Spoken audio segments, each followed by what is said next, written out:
doesn't fall down. Can everyone read that? Yes. Excellent. This is just a sign. By a show of hands, how many of you have ever used slang terms? At least once in your life. There we go. Now, how many of you have ever had a conversation with someone who was born in a different generation than yourself? Now, how many of you, in conversing with these people, have ever not understood something that they said because of the slang terms that they were using? See, I've encountered this last one all too often working in a teenage girls group home. I mean, I'm young, and I do consider myself to be pretty fresh when it comes to popular slang terms, but sometimes they just throw curveballs my way, and I have no idea what they're talking about. So I make it a point to stay on top of the latest trends, of the latest slang words that are coming out, and the latest phrases. Now, some of these words are popular for a really long time. We get to know them, we understand what they mean, and sometimes we even use them in our conversations. But there are other words that come out that are only popular for a short period of time. And things like Facebook, Twitter, Google+, make these words last, like I said, a short period of time, but travel from person to person in a matter of minutes, making a word popular for, who knows, a month or so, but it travels to thousands of people.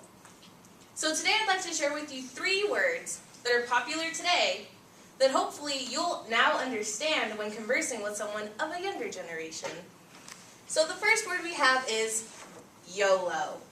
How many of you have heard this word? Anyone? YOLO. Well, YOLO is an acronym. It stands for the words, you only live once.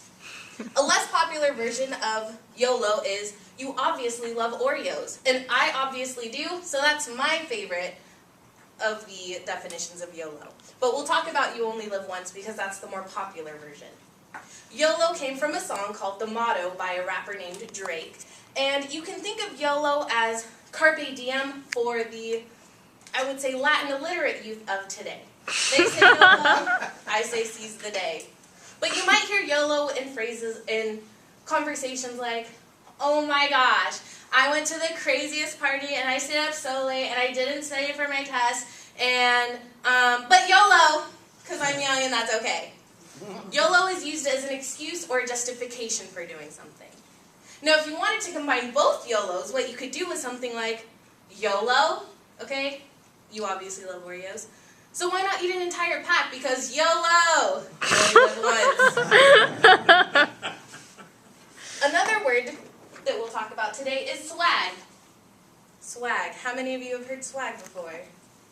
Oh yes. Swag is usually used as a noun, and UrbanDictionary.com defines it as originally being a Scottish slang word from swagger, which was used to describe the way that some Scots walk, in a swaying way. Then the English misinterpreted it as it being the way a person presents him or herself. This word has since then come to the U.S. and is extremely popular. You might hear things like, my shutter shades give me so much swag. Or, you're really cute, but swag doesn't pay the bills. Swag is the material reason or reasons that a person is considered to be cool. Now, you might have also heard of a new trend called Gangnam Style. I know this is still gaining popularity, but it will be popular very soon. You can think of Gangnam Style as the Korean version of swag. Our version swag, their version Gangnam Style. And the last word I would like to share with you today is cupcaking. Yes, it's nothing like putting a bun in the oven, but cupcaking is the pre-honeymoon or the honeymoon phase of a relationship. It's that time when you want to ditch your friends to go hang out with that special person that you have an interest in. Jonathan and I, for instance, as you see down here, honeymoon all the time. He'll call me and say, I love you, Pookie. No, Jonathan, I love you. No, I love you more. No, I love you more. Okay, I have to go back to lunch now, but call me later. I can't wait to hear your angelic voice. Okay, baby, I'll call you then. That is a prime example of cupcaking. Cupcaking doesn't only take place in the beginning of a relationship, because if you are looking to reignite a spark with your honey, you can cupcake at any point in time of your relationship. Now that we've talked about YOLO, swag, cupcaking, hopefully you'll understand when people use these words in their conversations with you, but you can also use them yourselves in talking to other people, so you can show what a hip cat you are with today's groovy lingo. The point of knowing words, popular trends, popular phrases, isn't just to be cool, though. You want to keep on top of these things because it helps us stay connected to a constantly changing generation. You see, other generations define themselves by the words they use, the trends that came out in their time. But our generation, because, like I said, things are traveling so fast, our generation and generations after mine are getting lost in a storm of ideas. And the only way to stay afloat is to keep up with these things. So, YOLO.